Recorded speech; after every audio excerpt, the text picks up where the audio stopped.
Il y a un gouvernement a qui est la pont. Et puis pour lui, il y a un tout qui est national. Pour il y a Kamwa Maïmoko Yaboy. Donc c'est une humiliation d'ailleurs. C'est une humiliation que le pays est géré dans les stagiaires, ils apprendre. C'est ça malheur d'abord il y a Congo et cause parce que les ressources humaines et ça le capital tout ce qui est beaucoup de l'entreprise, entrepreneuriat, a priori ressources humaines, c'est-à-dire bateau qui est au centre de tout. Comment les aveugles, les scientifiques, gérer le pays, et c'est ça d'abord qui est l'une des causes qui est le problème. Il y a eau potable, les années que c'est congolais. Et d'ailleurs, pour votre information, il y a des mamans qui sont venues me voir, je vais citer Maman Tina, na autant la Katsina était pour na konanier, asa victime même d'escroquerie à Bagé à Régine. Oh maman qu'on a zomona, na autant la ibele, c'est-à-dire maman n'a pas posté à maille, après ça mbongo balié yango, après ça balié yango. Yé mon côté écoute, ils ont fait des phénomènes à ville à Kinshasa. Et ceux qui basent sur l'allusion dans projet Oyoba, mais c'est ce qui est inauguré, qui a financé quitter. Ce n'est pas lui, ni gouvernement congolais, c'est le gouvernement coréen, sud-coréen. C'est le Corée qui a financé. Ok, qui a financé comme un cadeau, dans le sens de partenariat. Vous savez que tu sais qu'avec son gouvernement, imite à la lettre Mabeno Kabila Salaki, Malam Bawazo imité. Il imite que le mal que Kabila ne fait pas le malam. C'est comme tout ça, Bami, nous avons imité comme Mabé. Il y a Malam qui a imité. Malam ou Kabila. Malam qu'il faut imiter, il y a des dette. Ça, c'est quelque chose qu'on peut encourager. Exactement, c'était déjà la souveraineté. Comment il y a la force de la $1 000, mais toi tu n'as rien. Psychologiquement, tu es battable. Congolais, tu fais la mise pour un problème OEAP. Tu dois faire comprendre que les gens qui vous dirigent sociologiquement ne sont pas congolais. Donc pour dire que les pays ont 8 milliards de dollars dans 3 ans. Quand les gens disent 3 ans, 3 ans et demi, maintenant 3 ans et demi, beaucoup de pays n'ont moulaï. Adolphe Mouzito na Kabila bamona qui passe le refuta. Maintenant 3 ans bosombi tenité militaire. Na 3 ans bosombeli tokotanga battant d'autres à 4 km route bosalité. Or na 3 ans Mouzito comme premier ministre a fait déjà nzela ya Kikwit na Kinshasa Tilwange. Moi je venais de Chikapa à l'époque là. Nzela ya awa tiba comme ça qui Robert Bati Matadi. Nzela nous a déjà sur besoin qui menait un avion. De bus partaient déjà. Donc pour dire ceci, Bazo imité Kabila dans le sens que Yaroluka va créer des ordres pour justifier le report de l'élection. Kabila l'a fait avec ce système comme menaçable. Tous on a 3 sortes d'agresseurs. Agresseurs endogènes, il y a Kati, exogène, il y a Libanda et télé. Télé, c'est-à-dire un préfixe grec qui veut dire qui est en distance. Hein? Télé veut dire en distance. Télévision, vision en distance. Ok. Vous commandez à distance. Donc, agresseurs, des téléagresseurs sont des multinationales. Eh bien, mais les gens là agissent parce que il y a politiciens qui jouent un rôle dans été. Politiciens qui jouent un rôle dans été dans le Congo. Tout le monde peuple. Oh, ça Cipra. La souveraineté. Ok. Oh, ça Cipra. Ce qui peuple, qui est Cipra, qui est une force incontestable pour jouer un abisso, bango se ba comme flexible na caprice na biso. Onenge balobaka soki okili politique ekolanda ata na sani ya kolia tope na mbeto ya kolala oyo ngoloba. Je suis prêt à mourir pour Tolingi Zahir Liboke Moko. Bisanga Moko. Confiance, Mobuto, il était mon secrétaire attaché au d'un grand plan.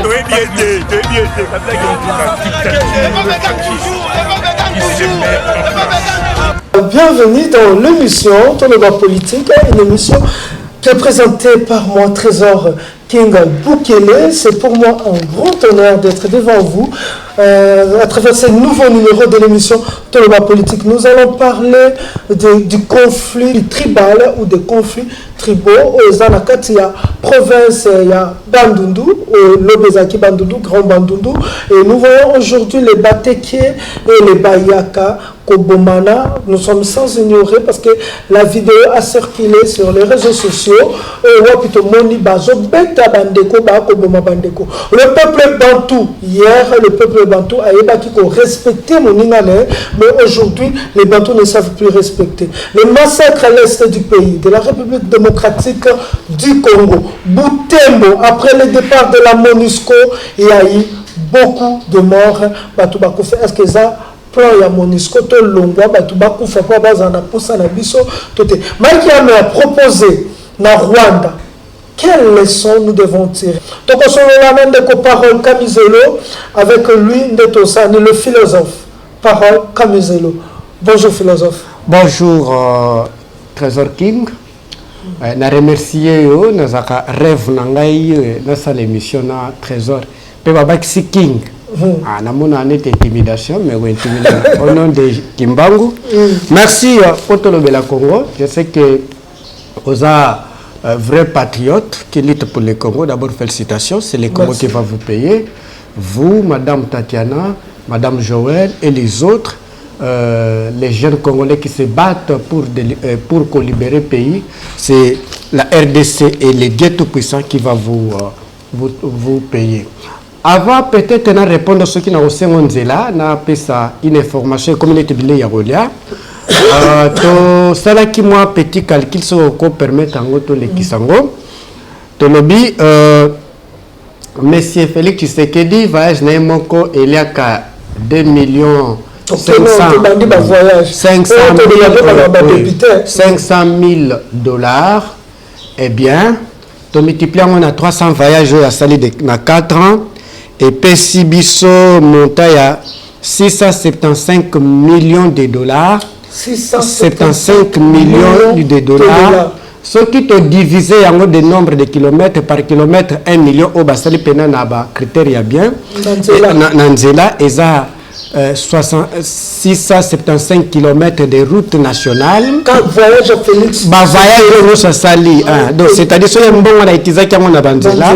Et il y a la 675 km de route où il y a bien un standard international. Ce qui te le dit divisé en un nombre d'écoles où il y a inauguré les lots. Il y a là 6750 écoles où il y a inauguré les lots Mbelaza.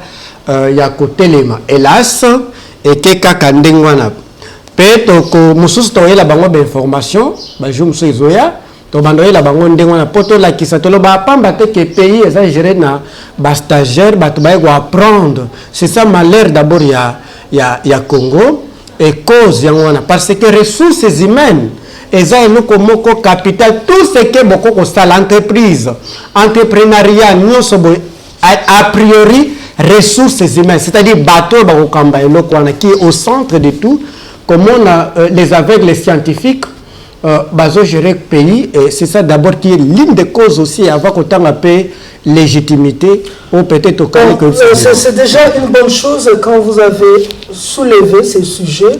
Donc quand on a un sujet où on va blanchir déjà bilan, il y a Ndeko Félix Antoine Tshisekedi eau potable. Projet à eau potable, Oyo, Batebele, Batika, aujourd'hui, Félix Tshisekedi, dans quelques communes de Kinshasa, a concrétisé projet à eau potable. Projet à eau potable, c'est. Vous savez que le gouvernement, M. Tshisekedi, est bon régie des eaux. Bino Kout Bisotoza, un peu villageois, Toya, Pena Mingite, Nakshasa, Bino Bokoleawa. Est-ce que y a pour mon capitale, Tina, République de Gombe, forage? Forage et ça indice web sabino que régie des eaux et Koufi. Pour ceux qui régie des eaux qui est forage aux alatés. C'est-à-dire l'État qui est d'abord absent a qui forage n'a pas particulier pardon régie des eaux n'a pas. C'est-à-dire ceux qui ont encouragé au sein forage dans le quartier nayo na détriment ya entreprise publique eh bien comment on a que le problème il y a eau potable les années que c'est Congolais. Et d'ailleurs, pour votre information, Il y a des mamans qui sont venues me voir, je vais citer Maman Tina, na otanga katsina te pour na konanie. Aza victime même d'escroquerie à Bagé à Régide. Oh maman qu'on a zomona. Na otanga ibele, c'est-à-dire maman naza na posta ya mai apesa mbongo boy bali yango. Apesa boy bali yango. Ye mon côté écoute, ils ont fait phénomène na ville à Kinshasa. Et tout ce qui va ça la allusion dans projet oh ba mais c'est ce qui a inauguré qui a financé quitter. Ce n'est pas lui ni gouvernement congolais, c'est gouvernement coréen, sud-coréen et comme un cadeau dans le sens de partenariat. Il y a Transco qui pour le principe il y a continuité d'administration et bien le gouvernement partant et Sombaki il est inauguré. Donc il y a en soin d'un Epsibino ceux qui te salient actifs il y a bon écoute en caisse c'est à moi pas ça ton gata 1 km de route pour preuve à 1 km de route ceux qui te comparent na gouvernement en 2006 na 2011 bon mona ke ba o balongwa Kinshasa na 2005 o ya zonga na 2010 à mon morphologie Kinshasa est changé. Maintenant les me poser question na 4 ans ba tanga avenir ça même na compétence ya gouvernement d'ailleurs ils a sonné mais tout le monde peut inaugurer ba pont bon ils ont sangisa ba commune papa wana d'ailleurs ils a sonné yango pe na linga kinaloba eza na nani na tâche ya régalien te ya l'état wana eza na pouvoir ya commune pas même ya gouverneur. C'est vrai. Oui parce qu'il faut boyer ba congolais faut boyer ba gouverneur province disons aza na compétence ya ko gérer ba enseignant ya ko futa ba enseignant les agronomes ba de santé à une seule condition ba rétrocéder bango. C'est ça respecter la constitution. Vous savez il y a un grand philosophe madame Anana Red. Anana Red c'est un philosophe qui a écrit un livre qui est intitulé les origines du totalitarisme en 1951 et il a commis boé dictature ou totalitarisme exact ce qui nous a remplacé loi. Comment on a que la province a rétrocédé la province a un moyen où la musalate c'est-à-dire que bovandi na wana a kosala ka jamais eloko bien parce que a rétrocédé pe aza peut constater qu'il faut le droit na niveau du gouvernement central qu'est-ce que la péréquation je pense que ezate et l'impona ni na lingi na lobo kotala actif na biso na passif na biso na mbongo ndenge zo bimela na lapidage ya mbongo na ba prédateur et bien de trésor cause la que basa lelo kwa bien ozalate yango moni un gouvernement azo kende ko sala pont et puis pont ni ya yange kutu te qui est national pont ya kamwa mai moko ya boy donc c'est humiliation d'ailleurs. C'est une humiliation. Ça ne veut pas dire que... Non.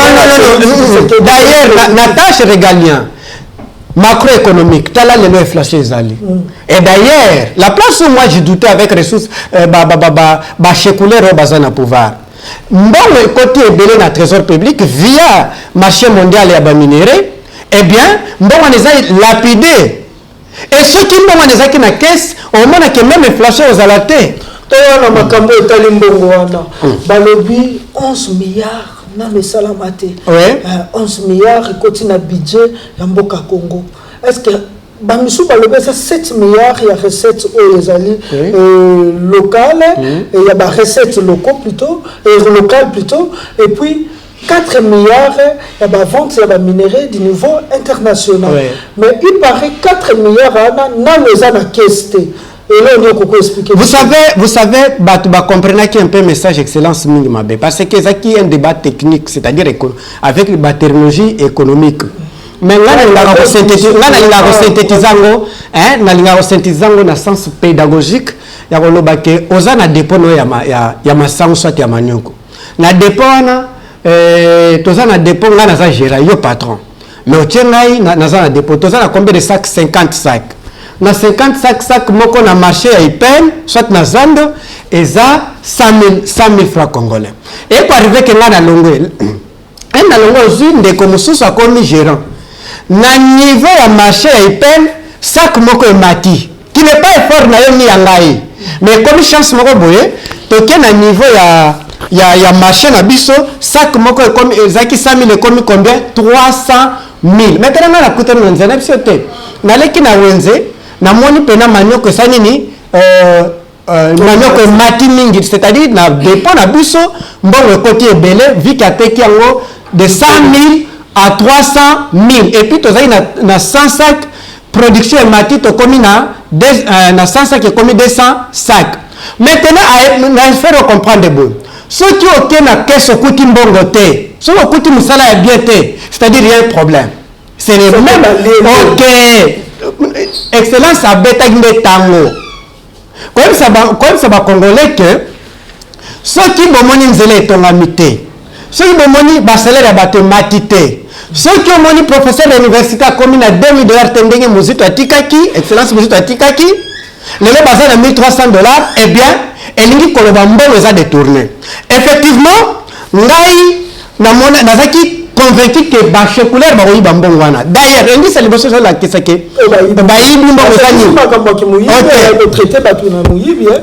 endisa so lakisa ke mbongo wana eza na banzela ya magui parce qu'on est les joueurs avec leur jeté et puis joueurs na jeune na bango inflation comparativement avec gouvernement il y a excellence bazaka na réserve ya 1,6 milliard, c'est-à-dire soit 7 semaines d'importation.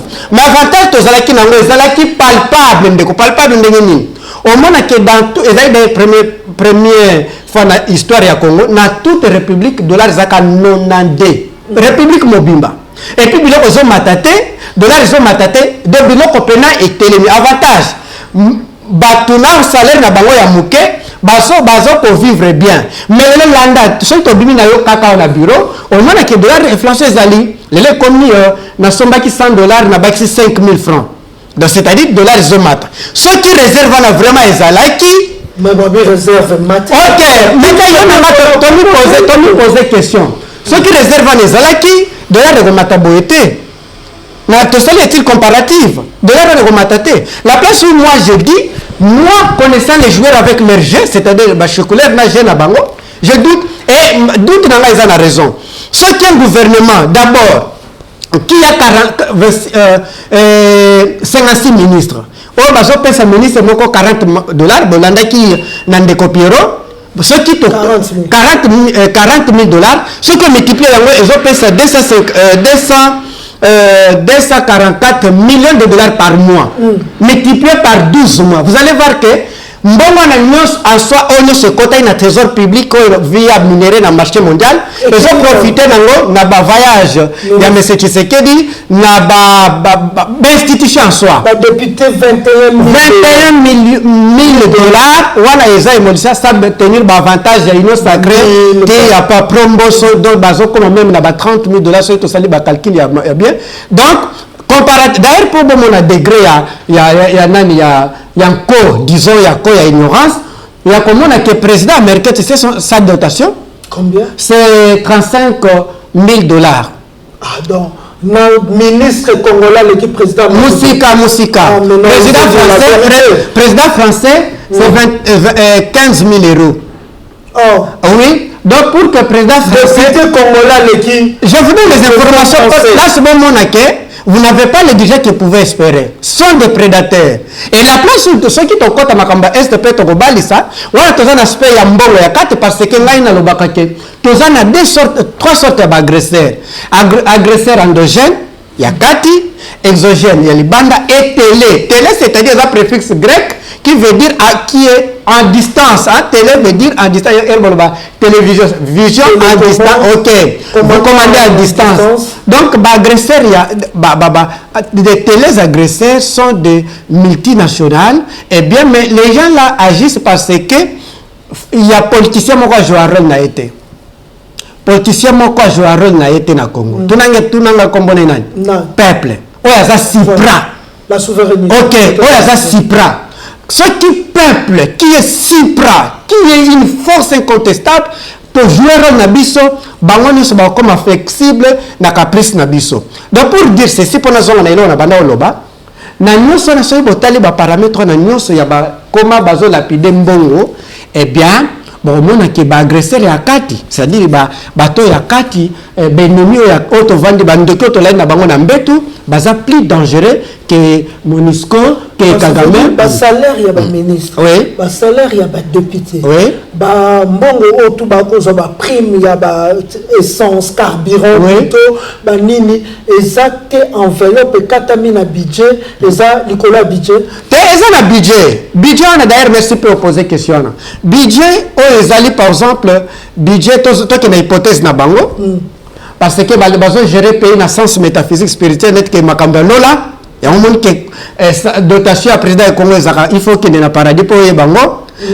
salaire ya député faut qu'il na paradis ok faut qu'il na lola mais biso to za ba chercher à découvrir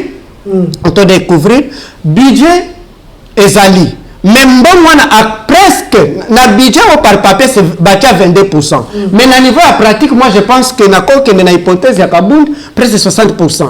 Aucun pays du monde peut se développer et à côté 40% na administration soit na infrastructure. Et puis budget on a combien? Est-ce que vous savez que BAD na rapport ya dernier ya nani ya BAD biso toza va dernier na budget. Est-ce que vous le savez? Et ceux qui d'institutions ont payé des leaks à Gozoa, on a plus population, plus, ben, il y a un besoin de s'il s'en a été, bozélate, hôpital y a bien, bozélate, nzela y a bien, d'ailleurs, nzélate kilomètres, moko ya nzela, bozélamote na gouvernement. Peut-être là, beaucoup de la gouvernement, ils ont cauchemar, et là, beaucoup de la gouvernement, ils ont trahison comme Mikhail Gorbatchev. Et là, beaucoup de la commissaire RDC province, il y a Rwanda. Merci beaucoup. Vous avez compris, c'est la gestion du pays. Et au moins, mon invité a essayé de vous éclairer. Je sais que s'il y a encore des zones où les alliés flous, on aura une émission où vraiment à quoi éclairer Makambo Bele. Parlons de massacre entre les Bateke et comment on les appelle, le Yaka, le peuple Yaka. Aujourd'hui, ezadi yanine. Est-ce que wa peut le baga makambo l'État, tout le baké batu ba milingité. Avant de répondre na elokwana na en tout cas na l'ami utiliser le terme prophète parce que chaque mot en français connaîtra immigration mais le permettre d'utiliser utiliser mot ya kolobaki Adolphe Musite prophète. Expliquez-nous. Oui, en tout cas je dis que na utiliser terme ba chrétien na ba musulmans, croyants, aujourd'hui, Excellence Adolphe Musite prophète, il a anticipé. Ok, voilà. À propos de qui biso panacé, panacé c'est ici. À prévoir, alors non. Société outil dans sens traditionnel, la monarchie absolue des oncles, des neveux aux oncles, des pères aux fils, eh bien, la tradition orale, c'est comme la juridiction, c'est-à-dire dans le système de papier, document, il faut tout légaliser, terre, il y a bâtiment, c'est-à-dire chaque chef de terre a un titre. L'État va reconnaître que Ngai Bruce n'a pas kota moko Munzwanzwa. Munzwanzwa est chef Sasamangalaji, c'est-à-dire Ngai. D'accord. Ok? Et alors, Gamatoma Eza, qui est Bruce, Eza, il y a parole Kamizelo. Et c'est Excellence Musite qui m'a fait comprendre que nous avons Bruce Wana et Zakayangate parce que nous n'avons pas un titre. Les lois n'a pas qu'un détail, ceux qui tozo samba, ceux qui taillent qui vraiment moderne, mais que ça m'a tribunal parce que acte juridique n'a pas noté. Et les dit Koloba, et tout ça dans sens verbal. N'atteignez quelques Bruce. Loi de Bakajika, le sol et le sous-sol appartiennent à l'État. Et nous connaissons photo revoir Yangwana parce que c'est l'une des causes de ma cambo poser la question. Et il dit Koloba, ma belle bazom de la ceux qui est là qui est là contre ça déjà avant, mais les athées. Mais je vais aborder ça aussi dans l'aspect anthropologique en disant et historique. Na Koloba que les Teke, les Yaka sont des proto-races. Ça veut dire bah, historien balobi et les linguistes disent ce sont des bateaux babimana maman moko tata moko. C'est vrai. Quand on vous appelle d'une manière générale les bantous, c'est-à-dire bah scientifique balobi tous les bantous c'est basé la réserve scientifique balobi hypothétique hypothétique, tous les Bantous basent la même père, même mère. La place où on a benga kabande koya, il y a Balouba qui a force de fausseté aux enfants en disant, là je parle comme Moutou, vous ne pouvez pas enseigner à vos enfants que vous êtes des juifs. Non. Vous expliquez des niaiseries Nabana. Nous sommes tous des Bantous. Nous sommes en République démocratique du Congo, nous sommes au Cameroun, nous sommes en Namibie, nous sommes au Zimbabwe, je peux citer tant d'autres. Presque en Afrique. Okay. L'Afrique est la terre des Bantous. Des Bantous. Bon, parce qu'il y a aussi de nos frères soudanais, les Soudanais, parce qu'en Afrique de l'Ouest, il y a des Soudanais, des Zakuna, nos frères. Il y a des Nilotiques. On ne veut pas, mais la plupart. Donc, il y a faire comprendre que tous, tous ont le même père, même mère. Bawela mabelete ya biso moko. Muyaka muteke égale 1. Soki bobo mani. Oyebi bilo moko tolobaka na mboka. Bayaka na bateke botala ngai. Bilo moko tolobaka tolamba yango na nzungu. Bilo kwa neza ndeni tolamba yango mena tokolia yango kaka. Mais elle eza bomo yango na nzungu mezo ni soir. Mais bayebi teke bango ni sibakolia bango. Ndenge muyaka na muteke bazali. Ndenge tous les Bantous bazali.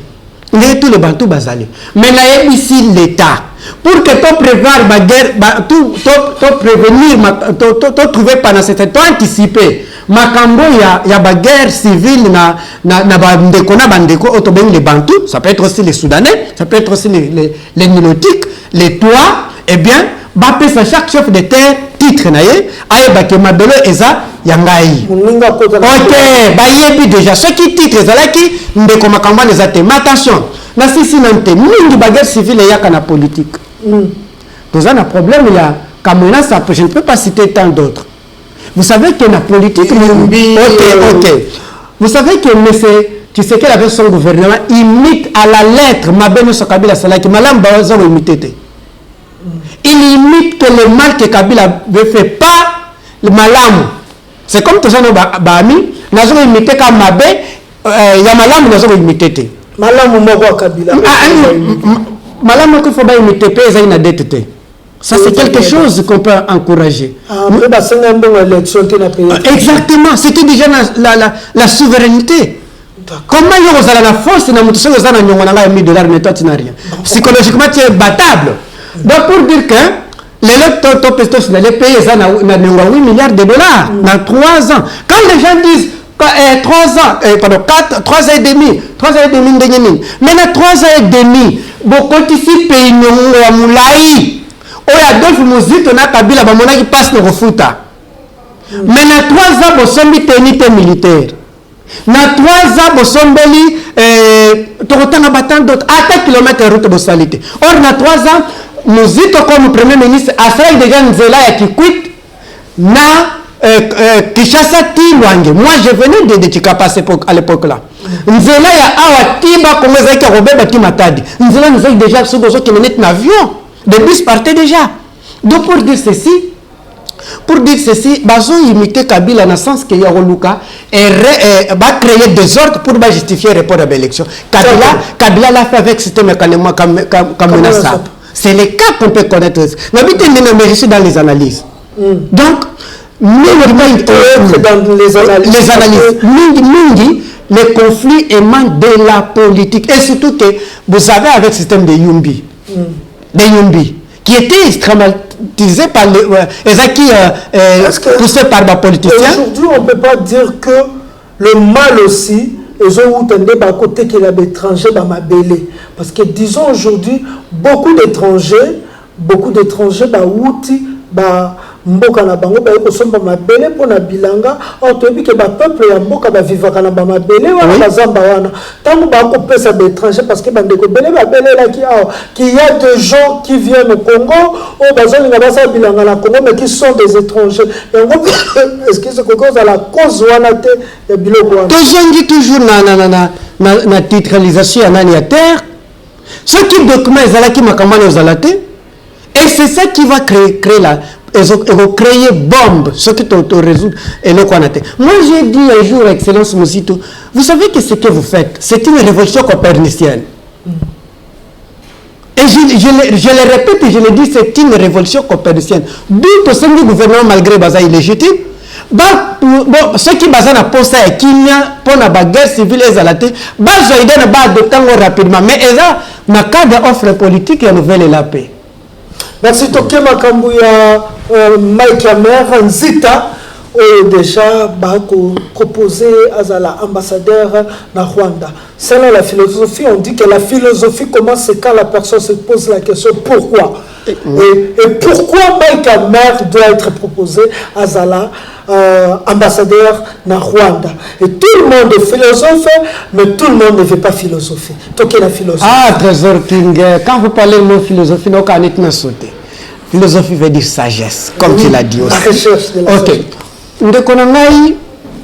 Comme si tu as un mystère, comme si tu as un minokoto lobate, comme si tu as un mitou, tu as un biété. Excusez-moi, l'obité que tu as j'ai fait dans le sens que tu as un mystère, même Bible que vous avez des yeux, vous avez des yeux, vous ne voyez pas, vous avez des oreilles, vous n'attendez pas, c'est la Bible qui le dit, Korah aussi en parle, et Torah aussi en parle aussi. Mais qu'on a moins de paroles. Je suis passé dans l'émission pour ne pas être égocentriste. Il y a que vous ne pouvez pas permettre M. Félix Tshisekedi avec son gouvernement couper sa confiance dans M. Ndita Amer, directeur de marketing de M. Félix Tshisekedi. Ah, c'est lui le directeur de marketing. Pour le marketing, il y a un cimetière qui boye. Tina niveau ya kosalisa réunion na ba généraux na lobango na Canal Presse na kota na ba émission moi ebele. Mais attention, l'histoire nous renseigne. Un peuple sans l'histoire est condamné d'être esclave. Bato ba l'histoire na bango te ba comme esclave. En 1925, après la Première Guerre mondiale, Allemagne a perdu. Rwanda, Ouganda, Burundi, comment c'est une province, il y a RDC. Mais dans mon que les États-Unis, les lois ont renversé. RDC comme l'une des provinces, il y a Rwanda. Place on a lobby, nous avons des yeux, nous ne voyons pas, nous avons des oreilles, nous n'attendons pas, nous avons des bouches, nous ne parlons pas. Élément moussous. La Merkel qui est venue, son nom m'échappe, Tony Blackler, c'est Blackler. A salé à quelques heures, mais il a rendu 48 heures. Et le bel binoté. Il a fait combien d'heures ici? Il a fait 4 heures. 4 heures à Rwanda? 48 heures. Pourquoi? C'est-à-dire, c'est un langage. En diplomatie, c'est un langage d'ailleurs. En diplomatie, la sémiologie, et la discipline la plus pratiquée dans la diplomatie, c'est-à-dire dans l'obité, mais dans le signe, dans le message, dans le signe. Il y a la diplomatie tenue, chevelure, tout, et ça, langage de Mobimba. Mais quand on a eu, peuple congolais va faire la mission. Même si on a que monsieur Félix Tshisekedi a joué le rôle de Mikhail Gorbatchev. Il y a côté qu'un pays où vous avez bassiné nos Ezali. Minembwe Ezali. Je vais encore ta réunion pour partager Minembwe ambassadeur aux États-Unis. Azalaï. Oui, on confirme. Ah oui, ok. Oui. Il était là. Le jour qu'on est installé. Les jours Makamba mais c'est ce qu'il a dit avion na Kisweki. Ya Robomba maké États-Unis. Zandama bien. Le même jour, Bazu presse Mobimba Kinshasa et que kota congrès. C'était stratégique pour que Nana Pessimbongo au congrès, il paraîtrait, vous êtes journaliste au congrès, les Kana Mwanda, et Zalaka, il paraîtrait madame première dame. Il y a financé le congrès, il y a Mwanda. Mais tout ça a été préparé pour vous distraire. Et quelques jours ailleurs, Bazongi, et même jour, même Moutouana a Zon ambassadeur à Rwanda. Peuple congolais. Pourquoi? Peuple congolais. Peuple Jinezani. Autant on a une nationalité après toutes les conclusions. Tout compte s'appelle Makamboto. Nationalité d'origine Zanine. Place au Bako, on a banane, place au Botami. Baperdangote. Baziking à Botami na Congo, oncle na Congo, village na Bango Zambu, et boye. Vanga. Ok. Mayoko. Bazio, na âge il y a 5 ans ou 7 ans. Ok, na France. Bah, parents ont besoin de documents au commun la nationalité juridique français. Acquisition. Ok, donc nationalité française d'origine congolaise. Maintenant, beaucoup m'a 10 ans, Baji les sous na parents ont quoi na Côte d'Ivoire. Au Vandiwa na otangi kuna tina âge à 25 ans, c'est-à-dire na vie na yo na 3 nationalités. Chaque mutu tozana ngo soit tokozala nous c'est ça ka place mo connaître kana biso yanga na yo biso nyoso tozana ngo au Congo juridique d'origine ezaka Congo. C'est biso tozana gâté. OK. Maintenant ce que otsali 25 ans na Côte d'Ivoire, sociologiquement aux ivoiriens, juridiquement aux français d'origine congolaise. Maintenant tu me poses une question. Na 3 nationalités wana la nationalité la plus dominante sociologique sociologie nde dominaka na wana nyoso elingi koloba mais c'est fallait qu'il que belge que congolais. Oh ah oui il n'est pas congolais. Ah oui c'est un belge sociologique. C'est-à-dire dans Mayele même obino. OK azana yango so mona siko ke na primature bande ko IDPS na yo. OK batu nyoso ba congolais nyoso bazana IDPS bazana CNZT. Bah on a ça là na Belgique bazana présidence bazana. Il faut chercher un Congolais sociologiquement parlant. Voilà. Et il fait tout contre les Congolais. Vous avez des yeux, vous ne voyez pas. Vous avez des oreilles, vous n'entendez pas. Vous avez ceci, que je parle à quelle langue? En arabe. Mais franchement. Donc, mais c'est Félix qui sait que c'est un belge sociologique. Et cette nationalité a la suprématie sur la nationalité d'origine et juridique. Ah, vraiment. Donc, raison pour laquelle nous avons dit que après, il y a coupé ça avantage dans le pays, tandis parce qu'il y a valeur à payer. Merci beaucoup. Même ces enfants, Libanda.